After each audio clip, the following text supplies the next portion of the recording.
성도님들 안녕하세요. 2024년도 봄학기 사랑방 모임이 시작되었습니다. 여러분 한 분 한 분을 축복합니다. 여러분이 모이는 그 자리가 예수님이 함께 하시는 자리, 예수님이 운행하는 자리가 될 줄로 믿습니다. 마태복음 18장 20절을 보면은 두세 사람이 내 이름으로 모인 곳에 나도 너희와 함께 한다고 말씀을 하셨지요. 우리가 예수님의 이름으로 이렇게 같이 모인 사랑방은 예수님이 함께 하시는 자리. 그래서 항상 여러분 자리에는 한 자리는 이렇게 비어있는 자리로 놔두셔도 될 것 같아요. 그리고 우리의 머릿속에 상상력으로 그 자리는 예수님의 자리이다. 그러면은 우리 사랑방 나눔을 통해 예수님이 우리 그 모습 속에 또 우리의 삶 속에 함께 하시어서 우리를 터치해 주시고 위로해 주시고 치유해 주시고 새롭게 해 주실 줄로 믿습니다. 그러한 자리가 꼭 되기를 바랍니다. 그러한 마음으로 이번에 그 도입 질문은 이번 새학기 사랑방 모임을 새로 시작하면서 여러분들은 어떠한 주님의 새 역사를 바라시는가? 여러분 기대하는 마음을 한번 나눠보시죠. 이번에 하나님의 새로운 은혜, 새로운 역사, 또 새로운 터치가 여러분 삶 속에 있기를 바랍니다. 저는 지난주 그리스도 안에서 하나됨의 진정한 의미를 여러분들과 말씀하시면서 우리가 이제 보통 이 하나됨을 그냥 막연하게 생각할 수도 있고요. 아니면 굉장히 좀 추상적으로 그냥 머리로 생각할 수가 있는데 이 하나되라는 이 말씀이 얼마나 급진적이고 파격적인 의미를 갖고 있는가 이 말씀을 여러분들과 나누었죠. radical한 하나됨이라는 것입니다. 저는 설교 시간에 그런 의미로서 한 그림을 여러분들에게 보여드렸습니다. Ford Madox Brown이라는 이 예술 작품인데요. 이것은 이제 1860년대에 영국에서 이렇게 그린 그림입니다. 여러분 이 그림이 좀 여러분들에겐 신선한 충격이 안 되었나요? 저는 참 이 그림을 처음 보았을 때 마음에 어떻게 이럴 수가 있나 그리고 굉장히 그 새로운 깊은 은혜를 받았어요. 왜냐하면 예수님이 이렇게 상의가 없이 베드로의 발을 씻기시고 있는 그 모습이 여러분 저 얼마나 충격적입니까? 그렇죠? 베드로도 놀라고 그 옆에 있는 제자들도 다 놀란 저 모습을 볼 수가 있죠. 예수님이 겉옷을 벗고 제자들의 발을 씻기셨다라는 그 요한복음 13장의 말씀을 폴드 매덕스 브라운이라는 분은 저렇게 이렇게 이해를 하고 적용을 하여서 그림을 그렸다라는 것입니다. 근데 참 저에게는 신선한 충격과 은혜가 되더라고요. 저렇게 자신을 종처럼 하인처럼 낮추신 것이다라는 것이죠. 여러분 저에게만 이것이 신선한 충격이 아니고 이 그림을 그렸을 때 150년 전에 이 그림을 그렸을 때 영국 사람들에게도 큰 충격이었습니다. 그래서 사실 굉장한 그 비평이 쏟아졌어요. 왜냐하면 어떻게 예수님을 저렇게 나체 이렇게 완전히 상의를 입지 아니하시고 다리도 막 보이는 저러한 모습으로 그리냐 해가지고 너무나 그 흑평을 많이 받아가지고 이 폴드 매덕스 브라운은 나중에 이런 그림으로 그 위에 이렇게 그 예수님이 파란 저 겉옷을 겉옷이 아니고 속옷을 입는 모습으로 다시 그렸다고 합니다. 그 정도로 150년 전에도 이 그림은 굉장한 신선한 충격을 넘어서 스캔들 수준의 사람들의 그 자극을 일으켰던 것입니다. 하물며 2000년 전에 예수님이 저러셨다라는 것은 얼마나 큰 충격입니까? 여러분 그 오늘 본문의 3절 말씀에 오직 겸손한 마음으로 자신보다 남을 낮게 여겨라 라는 말씀이 있죠.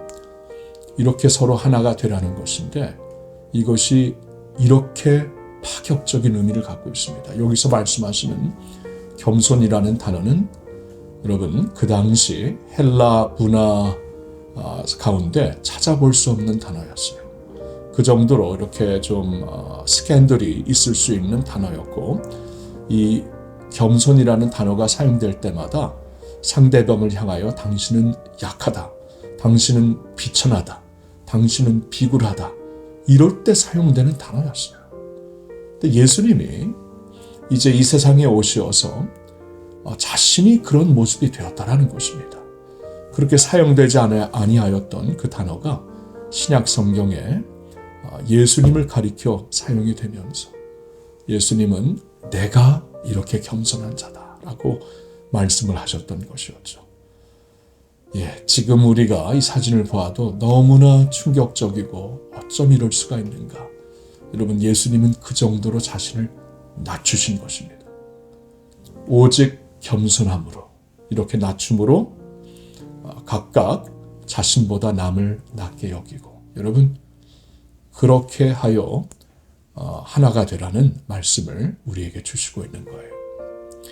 여러분, 이 말씀을 기억하면서 저는 이번에 나의 오른편에 있는 지체를 생각하면서 그가 나보다 나은 면이 무엇인지 적어보겠습니다. 그 후 나누는 시간을 가져보겠습니다. 이게 이제 두 번째 오늘 사랑방 그 나눔의 질문이 되는데요. 한번 그렇게 생각해 보시죠. 자신을 좀 예수님처럼 많이 낮추시기를 바라고, 이제 내 옆에 있는 분이 나에게 없는 그분에게 있는 은사가 무엇일까? 나에게 없는 그분의 간증이 무엇일까? 나에게 없는 그분의 영성, 나에게 없는 그분의 아픔. 왜냐하면 아픔을 통해 하나님은 우리를 깊이 만져주시기 때문에 이렇게 생각하면서 내가 없는 것을 이분이 갖고 계시다. 이분이 나보다 그런 면에서 나은 분이다. 이렇게 여러분들이 생각해 주시면서 오늘 그 말씀을 나누시면 참 좋겠습니다. 자, 그리고 이제 이렇게 이제 급진적으로 이렇게 그 파격적으로 하나가 된다는 것은 4절을 보니까 또한 우리가 각각 자기 일을 돌볼 뿐더러 다른 사람들의 일을 돌볼 때 가능하다고 말씀을 하시고 있지 않습니까? 자신만 돌보는 게 아니라 각각 다른 사람을 돌본다. 여기 돌본다라는 이 단어는 매우 적극적인 의미를 갖고 있는 단어입니다. 적극적으로 상대방에게 없는 것을 그의 그 손실된 부분을 내가 관찰하고 빨리 가서 이렇게 메꿔준다라는 그러한 의미죠. 이것도 굉장히 파격적인 의미가 아닙니까? 나 한 사람 돌보기도, 내 가정 돌보기도 너무나 힘든데 각각 서로 이렇게 돌보라고 말씀을 하시니 말입니다.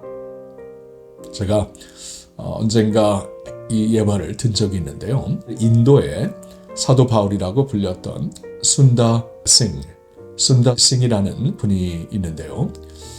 이분은 참 사도 바울이라고 불리는 만큼 인도 복음화를 위해서 정말 큰 일을 하신 분입니다. 많은 제자들이 그를 따랐고요. 어느 날 이 순다 싱이 겨울에 무슨 집회를 마치고 이렇게 산맥을 위쪽이죠. 히말리아 쪽에 있는 그쪽에 이제 산맥을 넘어가는데 아직 뭐 그렇게 깊은 겨울이 아니었기 때문에 그렇게 걱정을 안 하고 건너다가 큰 그 눈보라를 맞게 됩니다. 너무나 눈이 많이 내리니까 이거 건너가지 못하고 죽겠구나. 이제 그 정도로 느꼈다고 합니다. 그래서 빨리 이제 가야 될 곳을 가야 되겠다면서 걸음을 재촉했다고 합니다. 근데 뭐 눈은 점점 많이 오고요. 이거 큰일 났구나. 이제 그런 마음으로 지나가고 있는데 길가에 이렇게 그 길을 가다가 쓰러져 있는 한 사람을 보았다고 합니다. 순간적으로 순다싱은 그냥 지나가려고 했다고 합니다. 이게 도저히 자신도 지금 갈 수가 없는 길이기 때문에 이 사람을 어떻게 안고 간다는 건 뭐 둘 다 죽는 일이 될 수밖에 없는 것이고, 이 사람이 지금 이미 숨을 거뒀는지도 모르기 때문에 그냥 지나치다가 그럴 수가 없어서, 차마 그럴 수가 없어서 그 쓰러져 있는 분을 향해 갔는데 아직도 숨이 있었다고 합니다. 그래서 그분을 이렇게 업고 진짜 있는 힘, 없는 힘 다 합쳐가지고 간신히 그 다음 마을로 갔다고 합니다. 근데 그 다음 날 아침에 일어나서 이제 소식이 들려옵니다. 그 전날 밤에 그곳을 이제 걷다가 두 사람이 이 큰 눈보라에 묻혀서 죽었다라는 소식을 듣게 된 것이에요. 그러면서 그때 순다싱이 깨달았어요. 내가 그 같은 길을 걷다가 두 사람은 그냥 이 큰 눈보라에 쓰러져서 죽었다라는 말을 듣고 자신이 그냥 그 길을 걸었다면 자신도 죽었을 것이다. 그러니까 자신을 살린 것은 그 한 사람을, 쓰러져 있는 한 사람을 업고 가면서 그 사람의 열기, 그리고 정말 온 힘을 다해 그를 업고 가려는 그 노력에서 나오는 열기로 자신도 살고 그 사람도 살게 되었다라는 것을 깨닫게 되었어요. 이건 하나님이 이렇게 나를 살리신 것이구나. 그 일을 항상 기억하고 있다가 언젠가 그 제자들이 이런 질문을 했다고 합니다. 선생님, 우리가 성경을 보면 우리가 짐을 지고 살아야 된다고 하는데 서로의 짐을, 갈라디아서 6장의 말씀이죠. 근데 서로의 짐을 지려다가 어느 짐이 제일 힘든 것입니까? 라고 질문을 했는데 썬더싱은 잠시 가만히 있더니 이런 대답을 했다고 합니다. 얘들아, 아무 짐도 안 지는 것이 가장 힘든 짐이다. 자신의 그 경험을 바탕해서 그 얘기를 했던 것이죠. 여러분, 서로의 짐을 지는 것은 우리가 같이 사는 길입니다. 오늘 말씀도 4절에 이렇게 하여 나의 기쁨을 충만하게 하라 라고 말씀이 끝나고 있죠. 예수님은 우리가 이렇게 급진적으로 하나됨을 실천하면서 주님의 기쁨을 충만케 하라고 말씀을 하시는 겁니다. 여러분, 우리가 그렇게 살면은 주님의 기쁨이 넘칩니다. 그럼 주님의 기쁨이 넘치는 곳에는 주님의 생명이 있고 주님의 새 역사가 있고 새 축복이 있습니다. 그걸 우리 한번 기억하면서 우리 사랑방부터 정말 하나가 될 수 있는 주님의 공동체가 되기를 바랍니다. 여러분 사랑합니다. 축복합니다.